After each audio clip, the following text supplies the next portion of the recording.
Oke, Pak Islah, kami baru saja mendapatkan informasi dan mungkin Anda juga sudah mendengar informasinya pada pukul 16 waktu 16.45 waktu Indonesia Barat itu terjadi penyerangan terhadap gedung Rupatama Mabes Polri.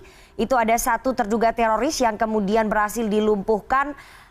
Ini terjadi pasca Polri ataupun Densus 88 melakukan penggerebekan terhadap para terduga teroris di sejumlah wilayah. Apa yang bisa Anda analisa dengan penyerangan hari ini, Pak Islah? Saya kira begini ya, ketika ada kelompok teroris yang melakukan penyerangan terhadap Mabes Polri, ini kan seperti saja sebenarnya tindakan bunuh diri. Mereka tahu itu akan dilumpuhkan dan akan dimatikan. Jadi poinnya sebenarnya bukan ingin membunuh, mereka hanya sending message. Mereka itu hanya ingin mengirimkan pesan saja bahwa I'm here, I'm still exist. Kurang lebih seperti itu. Oke, Pak Islah, Anda mengatakan bahwa ini tindakan bunuh diri, bukan untuk membunuh. Ini merupakan sending message ataupun mengirimkan pesan kepada aparat kepolisian. Apakah dari motif ini bisa terlihat dari kelompok mana sebetulnya? Kalau kemarin kita dengar keterangan dari Kapolri Jenderal Polisi Listio Sigit bahwa yang melakukan teror bom di Makassar adalah kelompok dari JAD. Apakah ini kelompok yang sama yang sedang melakukan sending message, mengirimkan pesan, Pak Islah? Ya, kurang lebih seperti itu ya. Memang tingkat solidaritas di antara semua jaringan teroris ini kan sangat tinggi. Artinya begini, meskipun mereka berbeda afiliasi, misalnya JI kepada Al-Qaeda, JAD kepada ISIS misalnya, tapi mereka ketika mereka satu terusik, mereka yang lain kemudian melakukan solidaritas gitu ya, melakukan reaksi yang sama.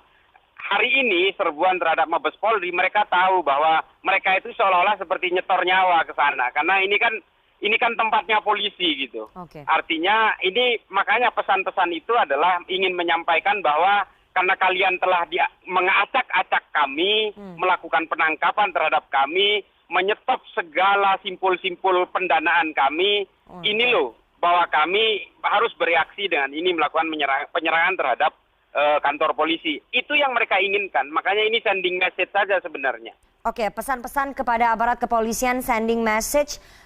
Tapi apakah ini kemudian dikhawatirkan mampu membangkitkan sel-sel teroris yang ada di tanah air yang selama ini mungkin tidur di masa pandemi COVID-19, Pak Islah? Ya, saya kira memang seperti yang sering saya utarakan dan sering saya tulis ya, bahwa sel-sel tidur ini jumlahnya ribuan, yang bisa saja mereka itu tanpa melakukan, tanpa harus dikomando melalui satu tombol dari garis komando mereka, ini bisa saja mereka melakukan aksi-aksi berdasarkan motivasi dirinya sendiri. Hari ini menurut saya, ini bisa jadi di luar komando dari jaringannya. Ini adalah inisiatif yang diinisiasi oleh dirinya sendiri atas solidaritas terhadap beberapa tindakan Mabes Polri untuk melakukan penangkapan, termasuk juga memotong pendanaan terhadap mereka. Saya kira itu saja. Artinya ini polisi harus, ya pihak kepolisian, pihak keamanan harus berhati-hati, karena aksi-aksi lone wolf yang seperti ini memang sulit dideteksi. Oke, aksi-aksi lone wolf ini bukan pertama kali terjadi, Pak Islah. Kalau kita ingat dulu pernah ada penusukan terhadap anggota kepolisian di dekat Masjid Mabes Polri. Apakah kemudian ini motifnya sama, mirip seperti itu, Pak Islah? Kurang lebih sama. Memang aksi lone wolf ini kan memang belakangan ini menjadi tren di beberapa negara juga. Di Melbourne, di Australia, di Toulouse, di Prancis juga sering terjadi ya. Dan ini sudah mulai diadopsi juga oleh beberapa kelompok-kelompok teroris di sini. Karena apa? Karena simpul-simpul jaringan mereka sudah berhasil diputus mata rantainya, lalu mereka melakukan aksi lone wolf ini dalam melakukan aksi-aksinya. Ini kan memang cara yang paling mudah menginisiasi sendiri tanpa harus meninggalkan jejak, bahkan sebagian pelakunya kadang-kadang pura-pura gila. Ini modus-modus baru yang harus diantisipasi oleh pihak Mabes Polri ke belakang ini. Oke, modus-modus baru yang harus diantisipasi, aksi-aksi lone wolf yang di luar garis komando dari pemimpin jaringannya. Tapi ini bisa masuk ke dalam jantung pertahanan ataupun kantor utama dari aparat penegak hukum kita. Apakah kemudian Polri kecolongan atau bagaimana? Karena kan kemarin sudah terjadi penggerebekan, kemudian tidak ada peningkatan keamanan atau seperti apa, Pak Islah?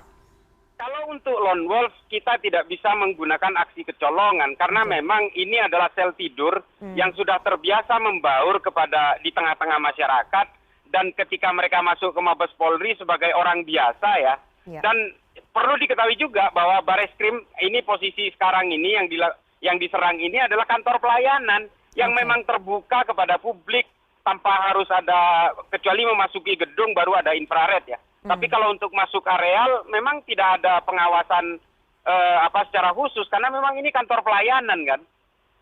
Artinya untuk aksi-aksi lone wolf ini memang sesuatu hal yang pasti tidak terdeteksi dari jauh-jauh hari karena tidak ada rangkaian dari jaringan-jaringan teroris itu. Ini kan inisiatif pribadi yang kemudian dituangkan menjadi suatu aksi pemberontakan atau aksi teror gitu. Kurang lebih seperti itu metodenya. Oke, aksi-aksi lone wolf ini sangat sulit dideteksi, tapi kalau misalnya ini terus-menerus terjadi dalam waktu yang berdekatan, tentu saja mengkhawatirkan apakah memang tidak ada cara yang signifikan untuk memitigasi begitu aksi-aksi lone wolf ini, Pak Islah? Saya kira memang ini diperlukan satu penguatan terhadap jaringan intelijen dari pihak Mabes Polri ya, terutama dalam hal ini Densus 88.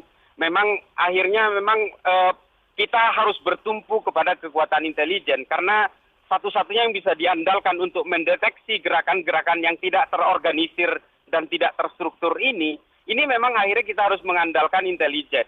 Nah, intelijen ini kemudian harus memberikan data entry kepada Mabes Polri, melakukan mapping, profiling, dan sebagainya. Memang ini pekerjaan yang agak sedikit panjang, tapi siapa yang bisa mendeteksi jutaan orang atau setidaknya ratusan ribu orang bahwa dia akan bergerak kemana, akan melakukan apa, kan ini pekerjaan yang sulit. Tapi memang pada akhirnya intelijen memang harus diperkuat di sini. Saya kira baik skill maupun teknologi maupun juga dalam social deployment-nya juga harus diperkuat menurut saya. Oke, Pak Islah, nanti kita akan update lagi informasinya. Tadi analisa Anda sudah sangat memberikan gambaran yang cukup luas begitu ya bagi apa yang sedang terjadi sore ini di Bareskrim Mabes Polri. Terima kasih sekali Pak Islah Bahrawi, pengamat terorisme, atas waktunya kepada CNN Indonesia Breaking News.